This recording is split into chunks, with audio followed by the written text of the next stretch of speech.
Tuhan bersamamu. Inilah Injil suci menurut Matius.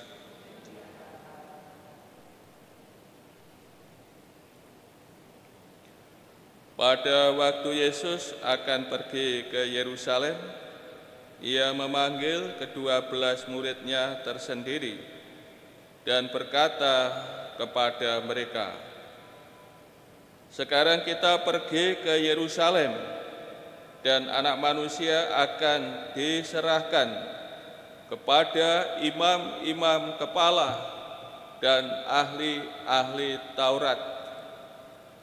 Dan mereka akan menjatuhi dia hukuman mati. Mereka akan menyerahkan dia kepada bangsa-bangsa yang tidak mengenal Allah, supaya ia diolok-olok, disesah, dan disalibkan. Tetapi pada hari ketiga ia akan dibangkitkan." Maka datanglah ibu anak-anak Zebedius beserta anak-anaknya kepada Yesus, lalu sujud di hadapannya untuk meminta sesuatu kepadanya. Kata Yesus, "Apa yang kau kendaki?" Jawab ibu itu, "Berilah perintah supaya kedua anakku ini kelak boleh duduk di dalam kerajaan-Mu, yang seorang di sebelah kanan-Mu dan yang seorang lagi di sebelah kiri-Mu." Tapi Yesus menjawab, "Kamu tidak tahu apa yang kamu minta. Dapatkah kamu meminum cawan yang harus kuminum?" Kata mereka kepadanya, "Kami dapat." Yesus berkata kepada mereka, "Cawanku memang akan kamu minum, tetapi hal duduk di sebelah kananku atau sebelah kiriku, aku tidak berhak memberikannya. Itu akan diberikan kepada orang-orang bagi siapa Bapa-Ku telah menyediakannya." Mendengar itu, marahlah ke-10 murid yang lain kepada kedua saudara itu. Tetapi Yesus memanggil mereka lalu berkata, "Kamu tahu bahwa pemerintah bangsa-bangsa memerintah rakyatnya dengan tangan besi, dan pembesar-pembesarnya menjalankan kuasanya dengan keras atas mereka. Tidaklah demikian di antara kamu. Barang siapa ingin menjadi besar di antara kamu, hendaklah ia menjadi pelayanmu. Dan barang siapa ingin menjadi terkemuka di antara kamu, hendaklah ia menjadi hambamu. Sama seperti Anak Manusia, ia datang bukan untuk dilayani, melainkan untuk melayani, dan untuk memberikan nyawanya menjadi tebusan bagi banyak orang." Demikianlah sabda Tuhan.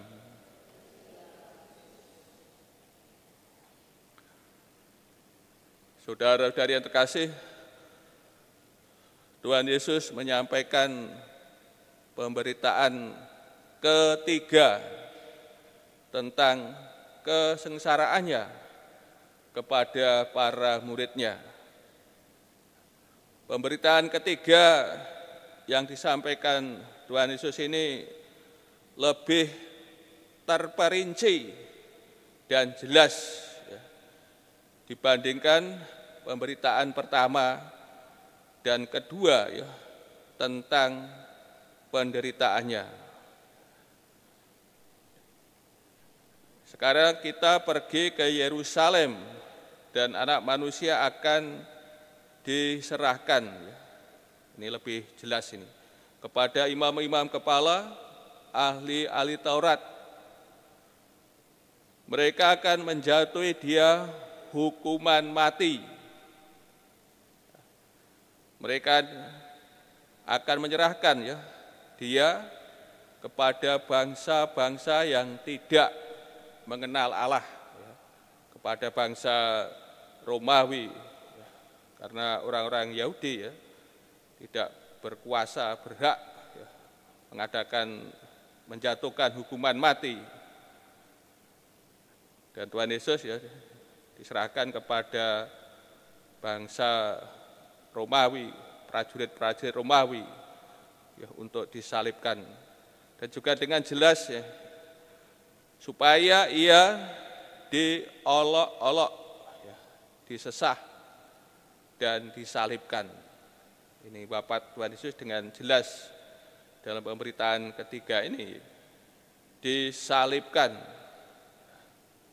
Tetapi pada hari ketiga ia akan dibangkitkan. Ini yang disampaikan Tuhan Yesus mengenai kesengsaraan penderitaannya kepada para muridnya ya, lebih terperinci dan sangat jelas akan apa yang ia alami ya, di Yerusalem. Dan apa yang disampaikan Tuhan Yesus ini tidak dimengerti oleh para muridnya, bahkan ditanggapi sebaliknya.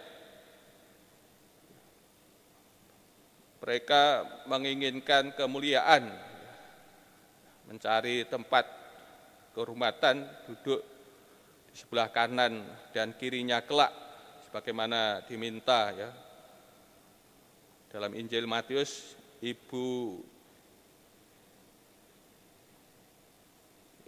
Yohanes dan Yakobus yang meminta. Namun kalau dalam Injil Markus, Yakobus dan Yohanes sendiri yang meminta hal ini. Dan Tuhan Yesus menyampaikan,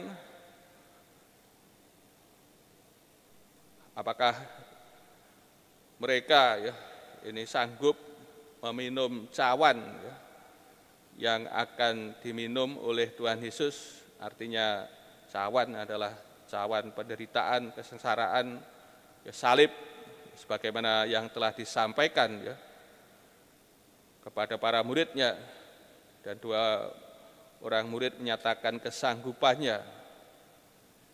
Dan memang ya para murid juga akan meminum cawan penderitaan, sebagaimana Rasul Yakobus sebagai rasul yang pertama ya yang mengalami minum cawan ya, dibunuh. Namun lebih lanjut Tuhan Yesus menjelaskan bahwa soal duduk di sebelah kanan dan kirinya ya, yang berkuasa memberikan adalah Bapanya sendiri. Dan apa yang terjadi selanjutnya, ya, kemarahan ya, 10 murid kepada dua bersaudara ini, Yakobus dan Yohanes,